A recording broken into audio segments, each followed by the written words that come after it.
como sobrina del presidente de Francia, siempre había vivido ocultando mi verdadera identidad, anhelando una existencia tranquila. El hombre del que me enamoré era un venezolano común y corriente, un estudiante luchando por salir adelante en medio de las dificultades de su país. Desde el principio, éramos mundos aparte, ni siquiera yo misma tenía fe en que nuestra relación pudiera durar.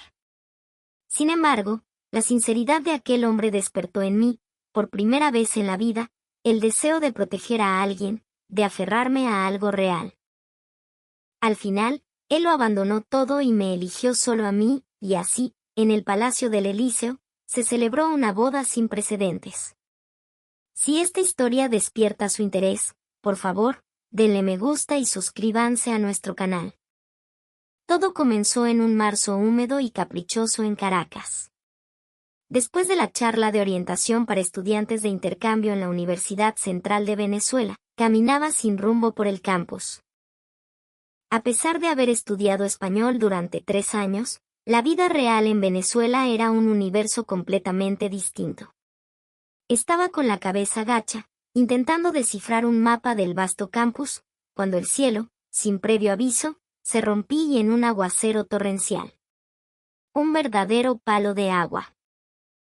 No tenía paraguas y me quedé paralizada, sin saber qué hacer, cuando de repente una sombra me cubrió. Alcé la vista y vi a un estudiante con lentes de montura negra, protegiéndome con su paraguas mientras él mismo se empapaba sin importarle. «Eres estudiante de intercambio, ¿verdad?», me dijo con una sonrisa apenada. Su acento caraqueño era suave y melodioso. «Te vi como perdida y quería ayudarte, pero no contaba con este chaparrón. Disculpa si te asusté». Su cálida preocupación derritió el hielo que siempre rodeaba mi corazón. Aquel día, me acompañó hasta mi residencia. No le dije mi nombre verdadero, solo le pedí que me llamara Marí. Le di la información mínima, que, según la edad venezolana, tenía 27 años, que era un estudiante de posgrado criada en Francia. Para mí, que siempre había sido tratada con una deferencia calculada, su amabilidad pura y sin pretensiones fue un impacto refrescante y novedoso. Era la primera vez que alguien me trataba como a una persona normal, no como un apéndice del poder de mi tío. Durante las semanas siguientes, él, Alejandro, se convirtió en mi guía de una Caracas que no aparecía en las postales turísticas. No me llevó al lujo de Altamira o las Mercedes, sino al corazón vibrante de la ciudad, los bulevares peatonales de Sabana Grande, repletos de librerías de segunda mano y un torbellino de gente, las areperas sencillas de Chacao. Favoritas de los universitarios por su sabor auténtico y sus precios solidarios, y los senderos tranquilos del Parque del Este, donde nos sentábamos bajo la sombra de un samán a conversar. Su mundo, lleno de una belleza cruda y una lucha constante, era radicalmente diferente del París opulento y estructurado que yo conocía. Recuerdo con especial claridad una tarde de lluvia en la que nos refugiamos en una pequeña arepera de la Candelaria, un local modesto acondicionado en una vieja casa colonial. Allí, entre el aroma del maíz recién hecho y el murmullo de las conversaciones, tuvimos nuestro primer diálogo profundo. Me contó que venía de un pueblo en los Andes, cerca de Mérida, y que se pagaba sus estudios y su vida en Caracas trabajando a medio tiempo. Sus padres eran campesinos, gente humilde que cultivaba la tierra, y su hermano menor acababa de empezar la universidad. ¿Y cómo es Francia?, me preguntó con una curiosidad genuina. ¿París es de verdad como en las películas? Ante sus preguntas, sentí una punzada de vacilación. No podía contarle la verdad. Me limité a decir que era una ciudadana parisina común y corriente. Admití que mi familia era acomodada, pero oculté por completo quiénes eran. El hecho de que mi tío fuera el presidente, mi vida en el Palacio del Elíseo, mi infancia rodeada de guardaespaldas. Todo eso se convirtió en un secreto pesado. Cuanto más tiempo pasaba con él, más pesaba ese secreto en mi corazón. Pero, al mismo tiempo, sentía una libertad embriagadora. Porque allí, en Caracas, yo era simplemente Marie, un estudiante de intercambio cualquiera. Sin tratos especiales, sin miradas cautelosas. Solo una persona respetada por ser quien era, o al menos, por quien él creía que era. Esa sensación era maravillosa. Llegó abril, y el campus de la UCV se tiñó de un amarillo deslumbrante por la floración de los araguaneyes. El oro de sus flores cubría los caminos y creaba un espectáculo de una belleza sobrecogedora. Un día, mientras paseábamos bajo aquella lluvia de pétalos dorados, me preguntó de repente, Marie, ¿cuál es la verdadera razón por la que viniste a Venezuela? Es solo curiosidad. Mi corazón dio un vuelco. ¿Acaso había descubierto mi identidad? Pero al mirarlo a los ojos, solo vi una curiosidad pura, sin malicia. Me debatí entre el impulso de contarle la verdad y la obligación de mantener mi secreto. Vine a buscar mi libertad, respondí, en la que fue la respuesta más honesta que pude darle. Solo quería ser yo misma. Él no insistió más, simplemente asintió con comprensión. En ese instante, su mano rozó la mía accidentalmente. Sentí una corriente eléctrica recorrer mi cuerpo. Nos miramos a los ojos por un segundo que pareció una eternidad, y luego ambos apartamos la vista, con las mejillas sonrojadas. Un fin de semana de mayo, me invitó a pasar el día en la costa, en La Guaira. Llevó una pequeña manta y unas empanadas que él mismo había preparado. Un picnic a lo venezolano, dijo con una sonrisa. Era una cita de una sencillez inimaginable en mi vida en Francia, pero me hizo más feliz que cualquier cena en el restaurante más lujoso de París. Nos sentamos en el malecón, viendo cómo el sol se hundía en el Caribe, pintando el cielo de tonos naranjas y púrpuras. Mientras el atardecer caía, él carraspeó y habló con voz suave y algo nerviosa. Marie, tengo que serte sincero. Me gustas. Lo sentí desde el primer día que te vi, pero sé que tú pronto regresarás a Francia, y que vivimos en mundos demasiado distintos. Su confesión directa hizo que mi corazón se acelerara. Yo sabía, desde hacía tiempo, que también me gustaba. Pero el mundo distinto, del que hablaba era un abismo mucho más grande y profundo de lo que él podía imaginar.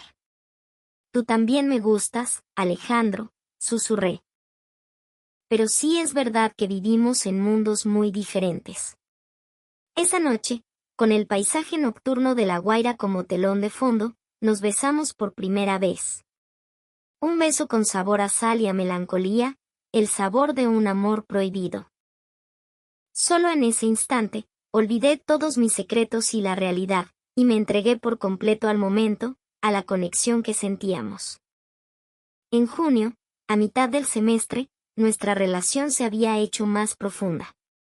Me invitó a su pequeño anexo, una habitación alquilada en una casa en Bello Monte. El espacio, abarrotado de libros y papeles de su tesis, era un reflejo directo de su vida, el cuarto ordenado de un joven que corría incansablemente tras sus sueños. Con lo que he ahorrado, a duras penas pude alquilar este lugar, me confesó. Cuando termine el doctorado, quiero mudarme a una casa más grande. Su sueño, tan humilde y puro, me causó un dolor agudo en el pecho. El apartamento en el que yo vivía sola en París era 3 veces más grande que todo su anexo. Pero no podía decírselo. Me limité a apretar su mano con fuerza y a sonreír. Tu sueño se hará realidad, estoy segura. Yo creo en ti. Esa noche, por primera vez, nos entregamos el uno al otro por completo. En su cama estrecha, el amor se sentía como la única verdad, una emoción que trascendía todas las mentiras y los secretos. La noche que pasé durmiendo en sus brazos fue el momento más feliz de mi vida. Llegó julio y con él las vacaciones de verano. La mayoría de los estudiantes de intercambio regresaron a sus países, pero yo decidí quedarme en Caracas con él.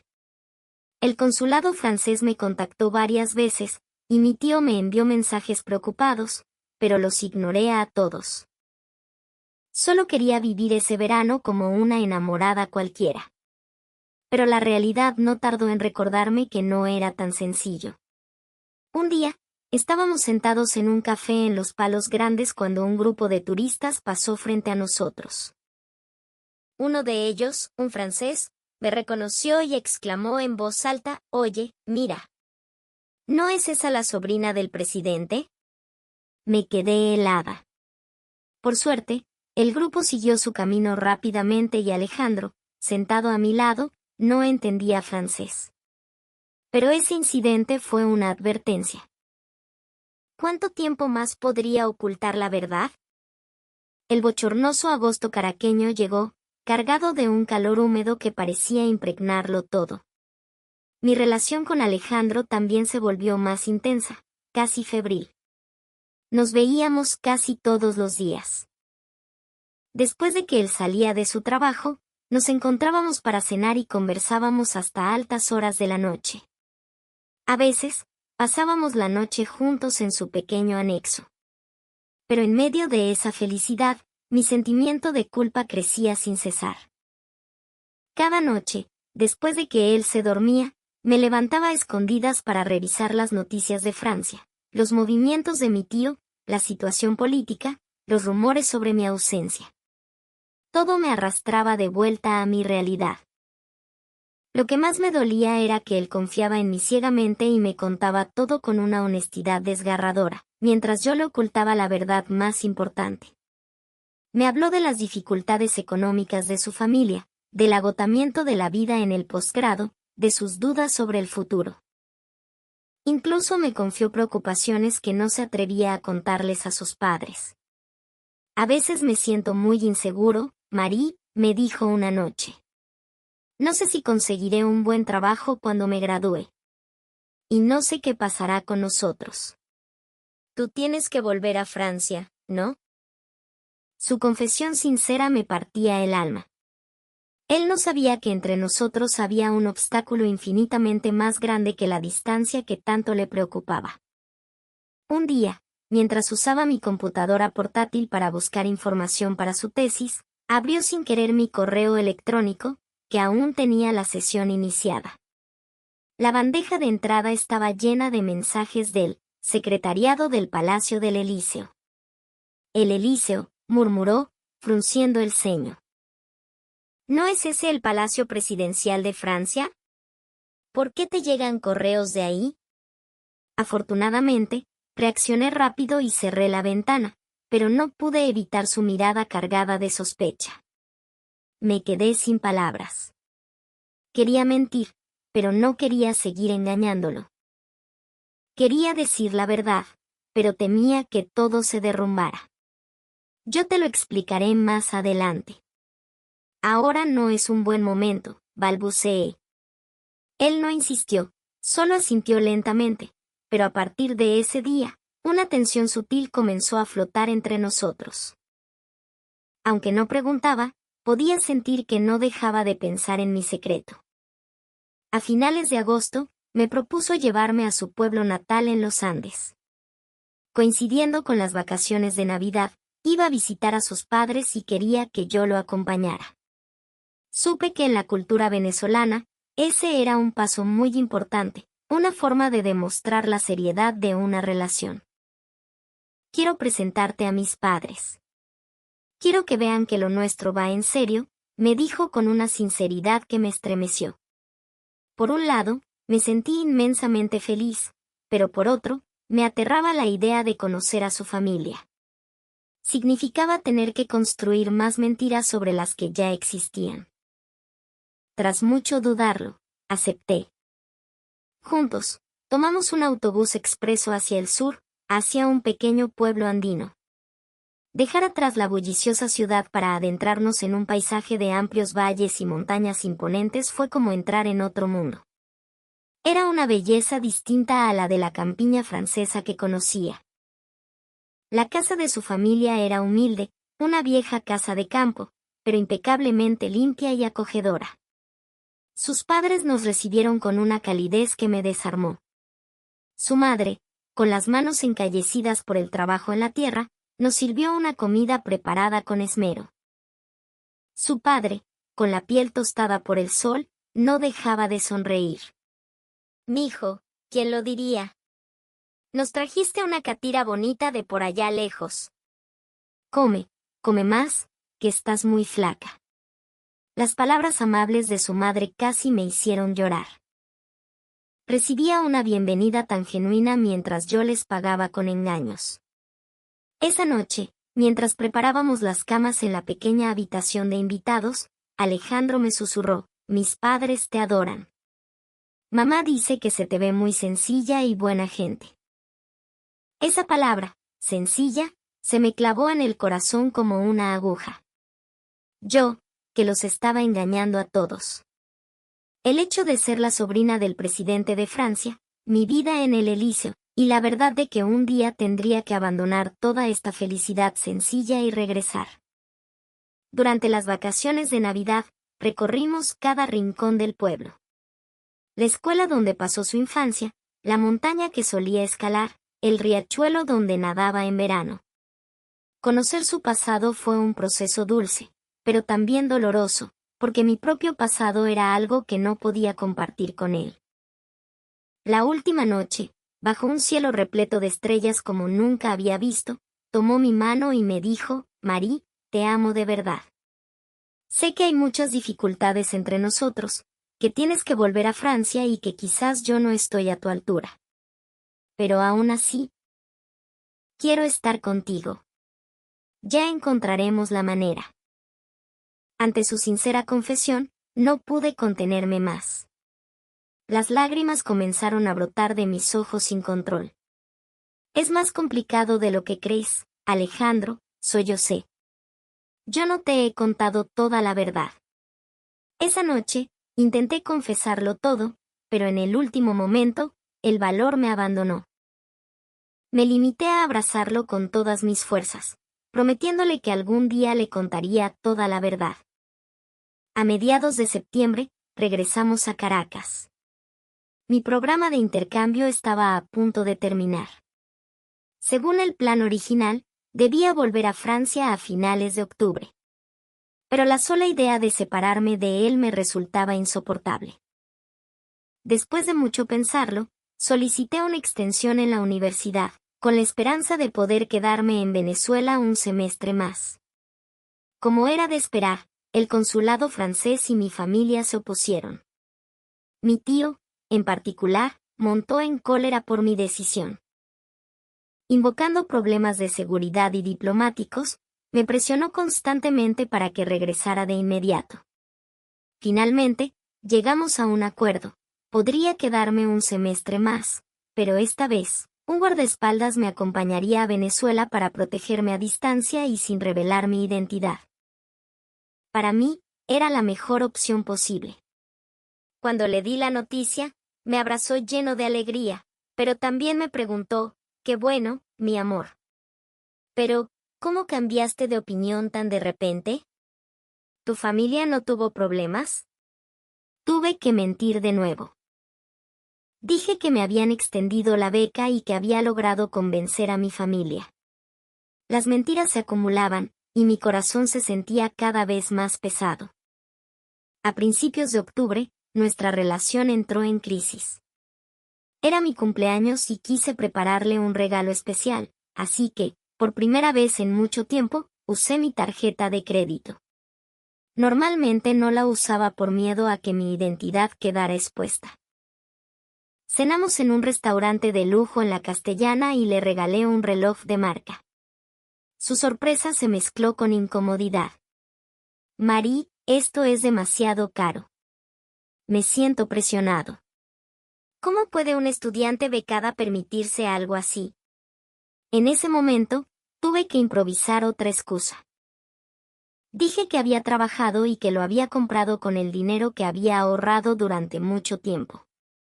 Pero su mirada ya estaba llena de dudas.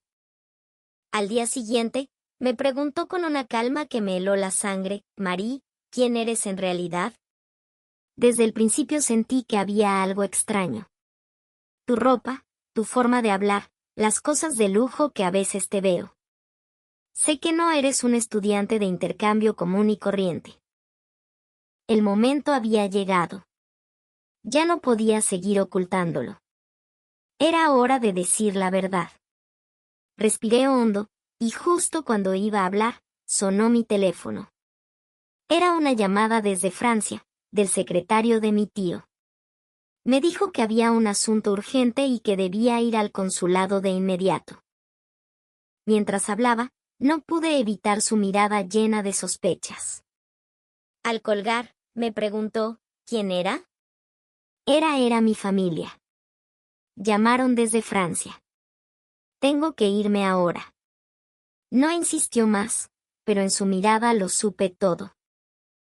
Ahora sabía que le ocultaba algo, y que ese algo amenazaba la autenticidad de nuestra relación. En el taxi de camino al consulado, sentí el corazón hecho pedazos.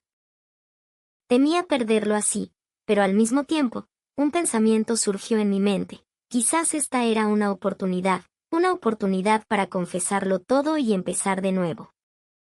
Esa noche, después de resolver el asunto en el consulado, lo llamé. Le dije que estaba lista para contarlo todo, que nos viéramos para hablar. Pero no contestó. Tampoco respondió a mis mensajes. Al día siguiente, fui a su anexo, pero no estaba. Pregunté en la entrada del edificio y me dijeron que se había ido de repente a su pueblo, sin dar explicaciones. Me estaba evitando. Pasó una semana y seguía sin noticias de él. Justo cuando la ansiedad empezaba a consumirme, recibí un breve mensaje suyo: necesito tiempo para pensar. ¿Quién eres, si nuestra relación es real? Todo me confunde. Al leer ese mensaje, tomé una decisión. No más ocultamientos. Le contaría toda la verdad, sin importar si me aceptaba o me rechazaba. Quería enfrentarlo con honestidad. A principios de noviembre, un día en que caía una llovizna fría típica de Caracas, lo contacté de nuevo. Esta vez, le rogué que nos viéramos una vez, formalmente. Para mi sorpresa, aceptó. Quedamos en un café tranquilo en las afueras de la ciudad, en el Hatillo. Cuando llegué, él ya estaba esperando. Parecía más demacrado de lo habitual. Nos sentamos en un silencio incómodo durante un rato. Fui yo quien rompió el hielo. Te lo voy a contar todo. No habrá más mentiras. Y entonces empecé a hablar.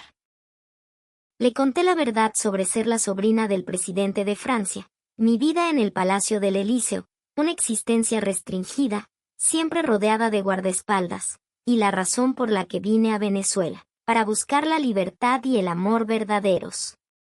Le confesé toda la verdad. Cuando terminé, esperé su reacción. Se quedó en silencio durante un largo rato. Mi corazón era un barco en medio de una tormenta. ¿Por qué no me lo dijiste antes? Su primera pregunta me sorprendió. No era de ira o de asombro, sino una pregunta cargada de tristeza. Porque tenía miedo, respondí con la voz quebrada. Tenía miedo de que me miraras de otra manera, de que no me vieras a mí, sino a mi entorno. He vivido toda mi vida bajo esa mirada. Él suspiró profundamente y finalmente dijo: yo solo pensaba que eras de una familia adinerada. Pero poco a poco, fui notando cosas extrañas. Estaba muy confundido, porque pensaba que la persona a la que amaba podría estar mintiéndome. Tras una pausa, continuó: pero ahora que lo pienso, si yo estuviera en tu lugar, probablemente habría hecho lo mismo. Si la gente no me viera a mí, sino solo a mi apellido, a mi contexto, yo también lo ocultaría. Al escuchar esas palabras, mis lágrimas cayeron. La sensación de ser comprendida en ese momento, me di cuenta de lo valioso que era eso. No sé qué hacer ahora, dije. Vivimos en mundos demasiado diferentes. Mundos realmente opuestos. Sus palabras eran realistas. La sobrina del presidente de Francia y un estudiante de posgrado venezolano. Nuestra relación, aunque parecía un cuento de hadas, en la realidad era mucho más compleja. Vamos a buscar una solución juntos, ¿te parece?, propuso él. Aunque ahora no tenga todas las respuestas, si de verdad queremos, podremos lograrlo.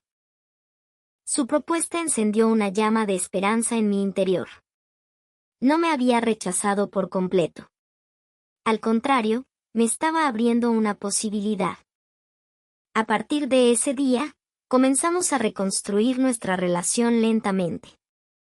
Ya no había mentiras, sino una base de verdad absoluta. A veces era difícil. Las complicaciones que conllevaba mi identidad, la incertidumbre sobre el futuro, las diferencias culturales, pero lo enfrentamos juntos. En diciembre, antes de Navidad, tuve que tomar una decisión importante.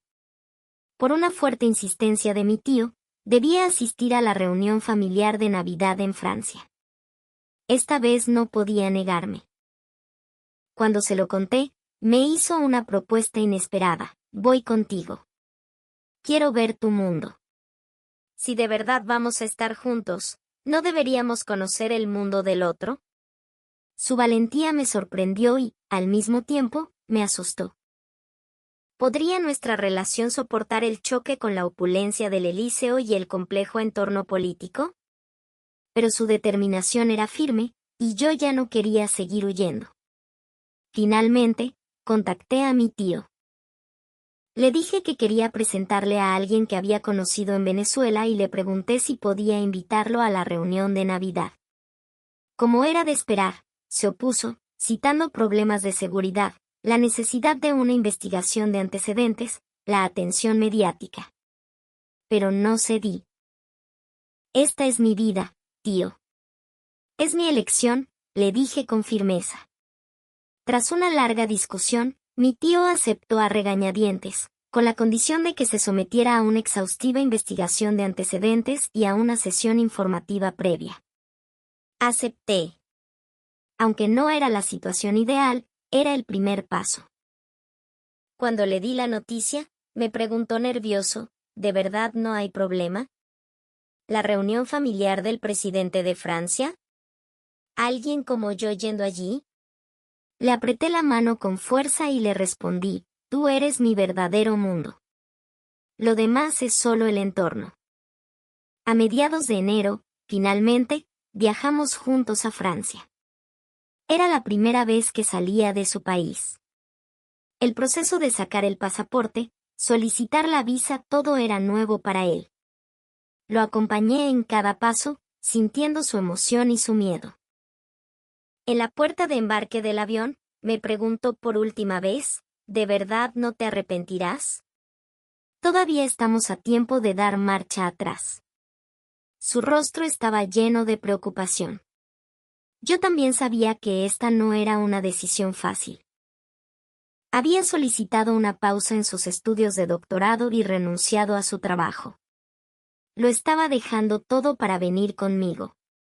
No me arrepentiré. Más bien me preocupa que tú te arrepientas. La vida en Francia puede ser diferente a como la imaginas. Él sonrió, apretó mi mano con fuerza, y subimos juntos al avión. Durante las más de 10 horas de vuelo, no dejó de mirar por la ventana con cara de fascinación. Al verlo, pensé: ojalá esta alegría pura continúe después de aterrizar en París. Al llegar al aeropuerto Charles de Gaulle, la realidad nos golpeó de frente. Nos recibieron funcionarios del consulado y 2 guardaespaldas. Con una actitud oficial, nos guiaron hacia una salida especial. En el momento en que salimos de la sala de inmigración, sentí como su expresión se endurecía. ¿Así es tu vida cotidiana?, me preguntó. Asentí con la cabeza. Y esto era solo el principio. Fuera del aeropuerto nos esperaba un sedán negro blindado. Rápidamente nos dirigimos al centro de París. El paisaje parisino por la ventana era hermoso, pero el aire dentro del coche era pesado. Al llegar al alojamiento que el consulado había preparado, se quedó sin palabras. Era un lujoso apartamento con vistas a la Torre Eiffel. Un salón espacioso, muebles de época, lámparas de cristal no tenía punto de comparación con su pequeño anexo en Caracas. Te quedarás aquí. Antes de la reunión de Navidad, necesitas tiempo para adaptarte a París. Se quedó en silencio, se acercó a la ventana y contempló el paisaje parisino.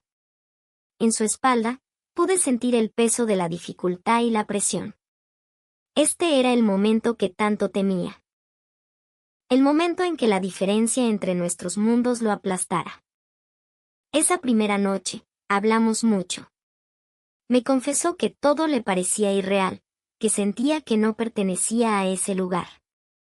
Intenté calmarlo, pero su inquietud no era fácil de disipar. A partir del día siguiente, decidí mostrarle el verdadero París. No el París de los turistas, sino el París que yo amaba. Les pedí a los guardaespaldas que nos siguieran a distancia.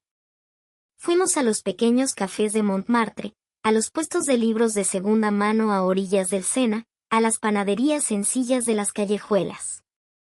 Poco a poco, fue relajándose.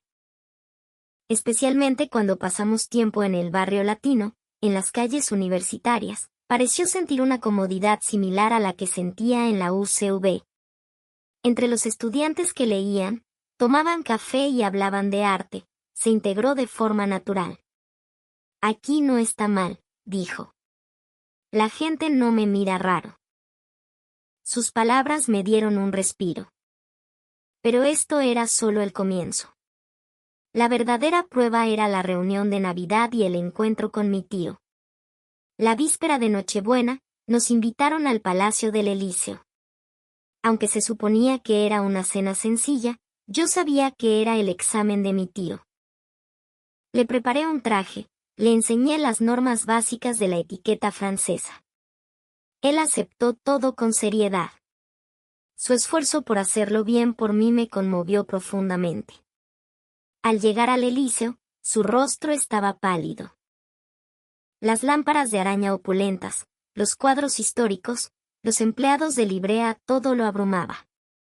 Le apreté la mano con fuerza para tranquilizarlo. El encuentro con mi tío fue, como era de esperar, tenso. Mi tío nos recibió con una expresión compleja, una mezcla de la solemnidad del presidente de Francia y la preocupación de un tío. La esposa del presidente, mi tía, también estaba presente. La cena transcurrió en un ambiente de tensión.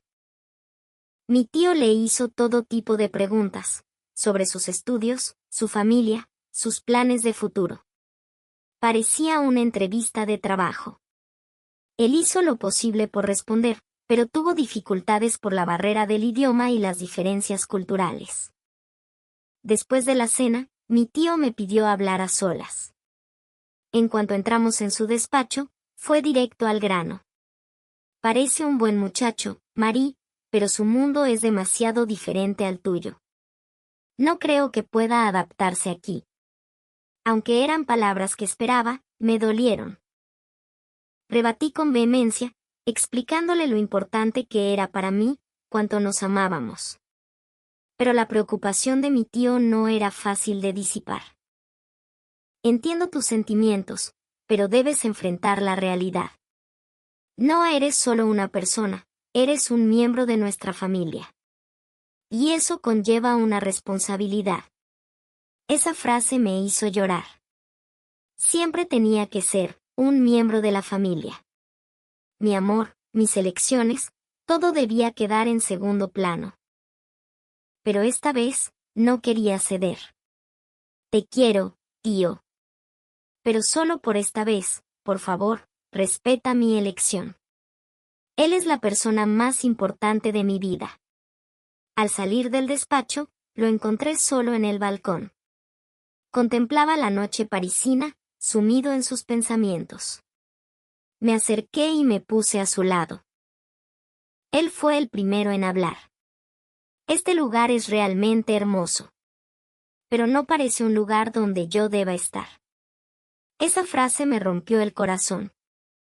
Le tomé la mano y le dije, donde tú estés, es donde estoy yo. No importa si es París o Caracas. Él sonrió con tristeza y luego dijo en voz baja, pero la realidad no es tan simple, ¿verdad? Vi la cara de tu tío. No me aprueba. Y, para ser sincero, a mí también me cuesta aprobarme a mí mismo aquí. Esa noche, en el coche de vuelta al apartamento, guardamos silencio, cada uno sumido en sus propios pensamientos. Al llegar, él estuvo más callado de lo habitual. Solo se quedó de pie junto a la ventana, mirando el paisaje nocturno.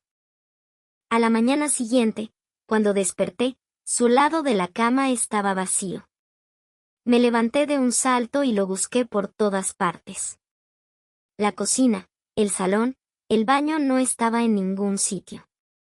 Entonces, vi una carta sobre la mesa del comedor. Te amo. Pero este no es mi mundo. No puedo obligarte a estar a mi lado. Vuelve a tu vida, a tu mundo. Creo que esa es la verdadera forma de amarte. En un instante, mi mundo se derrumbó. Se había ido. Había dejado todo para venir a Francia por mí, y al final, mi mundo lo había expulsado.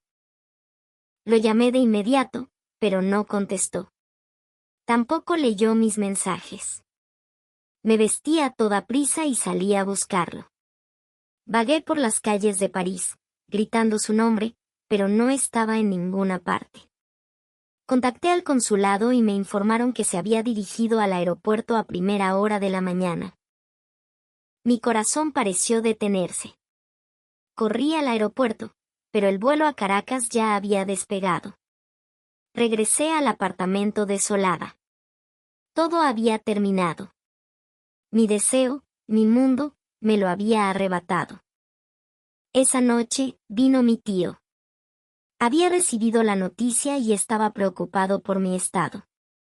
Al verme en la cama, llorando desconsoladamente, me habló con una voz suave que no le oía desde hacía mucho tiempo. Te duele, ¿verdad? ¿De verdad lo amas? ¿No es así? Asentí entre lágrimas.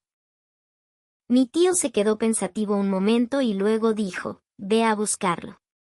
Si estás dispuesta, yo te ayudaré. Al escuchar sus palabras, levanté la cabeza sorprendida. Me miraba con seriedad. La felicidad de la familia es lo más importante. Si eres feliz con él, eso es lo que todos deseamos. Esas palabras me hicieron llorar de nuevo, pero esta vez, eran lágrimas de esperanza. Aún no todo estaba perdido. Tenía la esperanza de poder encontrarlo de nuevo. Al día siguiente, tomé un avión a Caracas. Esta vez, iba sola. Sin guardaespaldas, sin tratos especiales. Solo una mujer enamorada, volviendo a su mundo. Al llegar al aeropuerto de Maiquetía, caía una llovizna invernal. El aire frío de finales de diciembre me rozó las mejillas. Esa sensación familiar me produjo una extraña calma. Quizás este lugar también se estaba convirtiendo en mi hogar. Tomé un taxi hacia su anexo. Mi corazón latía con fuerza. ¿Querría verme? ¿O ya habría decidido que todo había terminado? Mil pensamientos daban vueltas en mi cabeza. Al llegar, toqué el timbre, pero no hubo respuesta. Lo intenté varias veces, sin éxito. Finalmente, pregunté a los vecinos y me dijeron que hacía unos días había empacado sus cosas y se había ido. No sabían a dónde. La desesperación me invadió. ¿Había llegado demasiado tarde? ¿Lo había perdido para siempre? Caminé bajo la lluvia por las calles, sin rumbo. De repente, un pensamiento me vino a la mente, su pueblo natal. Podría haber ido allí. Inmediatamente, me dirigí a la terminal de autobuses y tomé el primero que salía hacia su pueblo. Durante las varias horas de viaje, contemplé por la ventana el paisaje invernal venezolano que pasaba, y pensé mucho. A diferencia de la opulencia de París, este país tenía un aspecto sencillo y cálido, y en él había conocido a esa persona, la que había cambiado mi vida por completo. Mi corazón se llenó de anhelo por él. Cuando el autobús llegó a la terminal de su pueblo, ya era de noche. Sola, en un pequeño pueblo desconocido, no sabía qué hacer. ¿Por dónde empezar a buscarlo? ¿Cómo encontrar su casa? Reuní valor y empecé a preguntar a la gente. Con solo su apellido y una descripción vaga, pregunté. Sorprendentemente, mucha gente lo conocía. Quizás ese era el encanto de los pueblos pequeños. Finalmente, un anciano me indicó la dirección de su casa. El cielo se oscurecía y la temperatura bajaba. Caminando por un sendero rural desconocido, por un momento dudé de lo que estaba haciendo. La sobrina del presidente de Francia, dejando atrás las comodidades de París para caminar sola por un camino oscuro en el campo venezolano. Era algo inimaginable. En ese momento, a lo lejos, vi una silueta familiar. Alguien que caminaba por el camino. Mi corazón dio un vuelco. Sin pensarlo, eché a correr. Mientras corría, grité su nombre. Se dio la vuelta. Su rostro mostraba una expresión de asombro, de incredulidad. Corrí directamente hacia él y lo abracé. Las lágrimas calientes rodaron por mis mejillas. ¿Cómo pudiste irte así, sin más? ¿Sabes lo mucho que he sufrido buscándote? Él dudó un momento y luego me abrazó con fuerza. Su abrazo seguía siendo igual de cálido. Luego dijo, tu mundo es demasiado brillante, Marie. Sentí que no podía soportarlo. El peso de que tuvieras que renunciar a todo eso por mí no podía soportarlo. Su sincera confesión me hizo llorar aún más. Negué con la cabeza. No he renunciado a nada. Al contrario, a través de ti, he encontrado la vida de verdad. El tiempo que pasamos juntos en la costa de La Guaira es más importante para mí que toda la opulencia del Elíseo. Esa noche, nos quedamos en casa de sus padres. Por primera vez, sentí plenamente el calor de una familia venezolana corriente. La calidez de la habitación, el silencio de la noche andina y, lo más importante, el cariño auténtico que se respiraba en el ambiente. A la mañana siguiente, subimos a la montaña detrás del pueblo. Bajo el cielo claro de invierno, tuvimos una conversación sincera. ¿Qué planes tienes ahora?, me preguntó. Lo pensé un momento y luego respondí con convicción. Quiero estar contigo. No importa si es aquí, en París o en cualquier otro lugar. Donde tú estés, ese es mi mundo. Él se quedó pensativo y finalmente dijo, creo que ninguno de los dos necesita renunciar por completo a su mundo.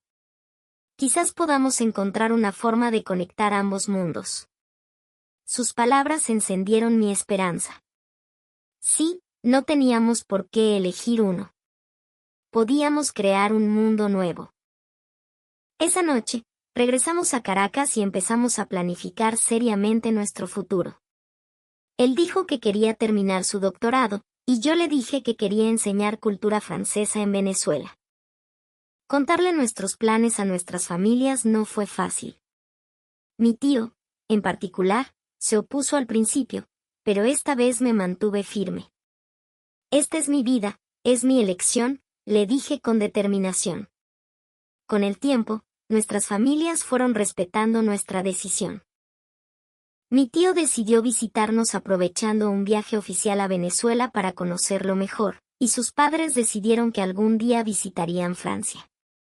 Cuando llegó la primavera y los araguaneyes florecieron, celebramos una pequeña ceremonia de compromiso en la costa de La Guaira. Ambas familias estuvieron presentes. Fue una ocasión sencilla pero muy significativa. Mi tío llegó en un avión oficial y, aunque fue por poco tiempo, nos dio su bendición. Sus padres trajeron dulces caseros de su pueblo. Fue un momento en que dos mundos, dos culturas, se fusionaron en armonía. Ese día, mi tío le dijo personalmente, gracias por hacer feliz a mi sobrina. Bienvenido a nuestra familia. Esas palabras hicieron que se le llenaran los ojos de lágrimas. Ser aceptado sabía lo valioso que era eso. En verano, celebramos una pequeña boda. Fue una boda especial, que fusionó la belleza de las tradiciones de Francia y Venezuela. Yo llevé un vestido inspirado en el liqui-liqui tradicional, y él un traje de estilo francés. La comida de ambas culturas, la música de ambos países, se mezclaron en armonía. Fue una verdadera celebración. Después de la boda, comenzamos una vida entre Caracas y París. Él continuó su investigación en la UCV para obtener su doctorado, y yo empecé a trabajar en la Alianza Francesa de Caracas. Varias veces al año, íbamos a París para ver a mi familia y para que él conociera mejor mi ciudad natal. Él, que al principio se sentía incómodo, fue acostumbrándose a París. Especialmente a través de intercambios académicos, comenzó a establecer contactos con universidades francesas, y su investigación empezó a ser reconocida en el ámbito académico francés. Recuperó la confianza en sí mismo. 3 años después, el día que obtuvo su doctorado, me sentí profundamente conmovida. En el aula magna de la UCV, viéndolo recibir su título con orgullo, recordé todo el camino que habíamos recorrido. ¿Cuántas dificultades, cuántas diferencias habíamos superado? Después de la ceremonia de graduación, me dio un regalo especial. En una pequeña caja había una llave. Es nuestro primer hogar. Es una casa antigua en Caracas que he reformado. Creo que te gustará. Esa frase me hizo llorar.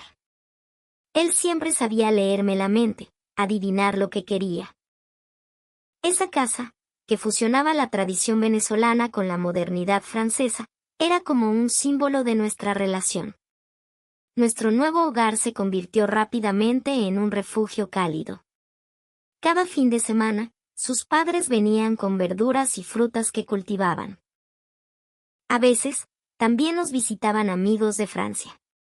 Era un espacio donde dos mundos se fusionaban de forma natural. Un año después de terminar su doctorado, recibió una oferta para ser investigador invitado en la Sorbona de París. No fue gracias a la ayuda de mi tío. Lo consiguió por sus propios méritos, por el reconocimiento de su investigación. No puedo expresar con palabras lo orgullosa que estaba de él.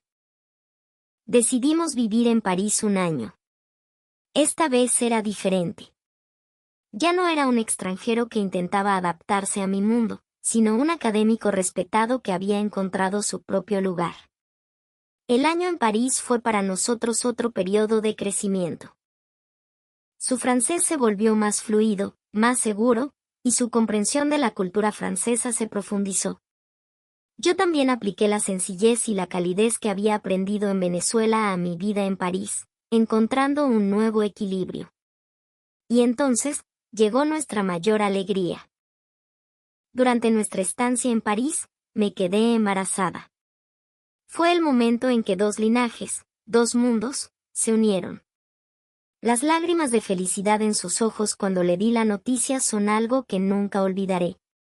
¿Cómo será nuestro hijo?, me preguntó. Será una persona que tenga lo mejor de los dos mundos, el venezolano y el francés, le respondí sonriendo. Nuestro hijo crecerá sin fronteras, se convertirá en una persona que posea la belleza de dos culturas. A los 6 meses de embarazo, regresamos a Venezuela. Queríamos que nuestro hijo naciera en Venezuela, que creciera entre las culturas de ambos países. Mi tío visitó Venezuela por primera vez sin una agenda oficial, para pasar tiempo con nosotros. También conversó largo y tendido con los padres de Alejandro. Es un hombre íntegro y bueno. Lamento haber dudado de él al principio, me confesó mi tío. Su confesión me conmovió profundamente. El tiempo lo había demostrado todo. Nuestro amor, nuestra elección, había sido la correcta. Cerca de la fecha del parto, no buscamos una clínica privada exclusiva. Nos preparamos para el parto en un pequeño hospital cerca de su pueblo natal. Queríamos dar la bienvenida a nuestro hijo en el mismo espacio que cualquier otra madre, no en una lujosa suite de hospital. El día que empezaron las contracciones, no se apartó de mi lado ni un momento. Tras 12 largas horas de parto, nuestra hija llegó al mundo. Una pequeña vida, mitad venezolana, mitad francesa. Para su nombre, elegimos uno que sonara bien tanto en francés como en español. Un nombre que le permitiera vivir libremente en ambos mundos. Con el nacimiento de nuestra hija, nuestra vida se enriqueció aún más. Creció aprendiendo de forma natural ambos idiomas, escuchando cuentos y canciones de ambas culturas. En una vida que transcurría entre nuestra casa de Caracas y el apartamento de París, creció como una ciudadana del mundo, sin fronteras. Cuando nuestra hija cumplió 5 años, él recibió una oferta para un puesto de profesor titular en la Sorbona. Era un logro inmenso, pero la decisión no fue fácil. Significaba dejar atrás por completo la vida en Venezuela y el vínculo con su familia. Tras mucho deliberar, tomamos otra decisión. Pasaríamos la mitad del año en París y la otra mitad en Caracas. Aunque era una decisión exigente, ya nos habíamos acostumbrado a una vida que cruzaba fronteras. 10 años después, mirando hacia atrás, todo parece un sueño. Aquel hombre que conocí por casualidad en la charla de orientación para estudiantes de intercambio en la UCV es ahora el todo de mi vida. Y esta vida especial que hemos creado juntos, este hermoso viaje que ha borrado las fronteras entre dos mundos, todo es real. Desde los días en que compartíamos la comida que había en la nevera de su anexo en Caracas, hasta los momentos en que asistimos juntos a eventos oficiales en el Palacio del Elíseo. Desde el sabor del arroz cocinado por su madre, hasta los menús de los restaurantes más exclusivos de París. Lo hemos vivido todo juntos, atesorando cada instante en nuestro corazón. Lo que más feliz me hace es que ahora puedo protegerlo yo a él. Cuando nos conocimos, él siempre se preocupaba por mí, me protegía. Me ofreció su paraguas cuando me perdí en una Venezuela desconocida, me enseñó Caracas, comprendió mi secreto. Ahora, puedo hacer algo por él. Apoyarlo para que sea reconocido en el mundo académico, ayudarlo a adaptarse a la sociedad francesa, animarlo en sus investigaciones y sus sueños. Creo que este es el regalo más valioso que puedo darle. Ayer fue el cumpleaños de nuestra hija. 10 años.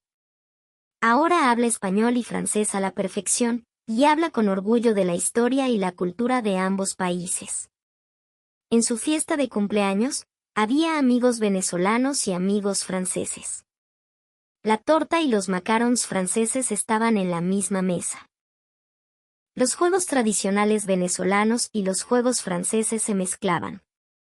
Al ver esa escena, de repente me di cuenta, este pequeño mundo que hemos creado, quizás sea un reflejo del futuro. Un mundo sin fronteras, donde se respetan las diferencias de cada uno y, sobre la base del amor, la diversidad se convierte en belleza. Esa noche, después de que la niña se durmiera, salí al balcón a mirar las estrellas. Él se acercó y me abrazó por los hombros. ¿Te arrepientes?, me preguntó. De haber renunciado a la vida glamurosa de ser la sobrina del presidente para ser la esposa de un profesor corriente. Ante su pregunta, sonreí y respondí con total convicción, no me he arrepentido ni una sola vez. Esta vida contigo es la verdadera vida que siempre soñé. Él me miró con sus ojos cálidos y luego dijo en voz baja, yo también. Desde que entraste en mi vida, todo cambió. No solo me diste amor, sino un mundo más amplio y posibilidades infinitas. Bajo el cielo estrellado, nos miramos fijamente. La historia que comenzó por casualidad en una calle lluviosa de Caracas, ahora continúa hacia un nuevo capítulo. Y esta vez, me toca a mí protegerla. Así como él me protegió con todo su ser, yo también lo protegeré con todo mi corazón. Y este hermoso viaje que hemos creado juntos, seguirá adelante. El encuentro entre la sobrina del presidente de Francia y un estudiante venezolano común y corriente. Este amor que nadie esperaba, superó todas las fronteras y prejuicios para convertirse en una hermosa historia. Y esta historia perdurará como prueba de la esperanza de que, cuando dos mundos diferentes se encuentran, pueden crear algo mucho más hermoso.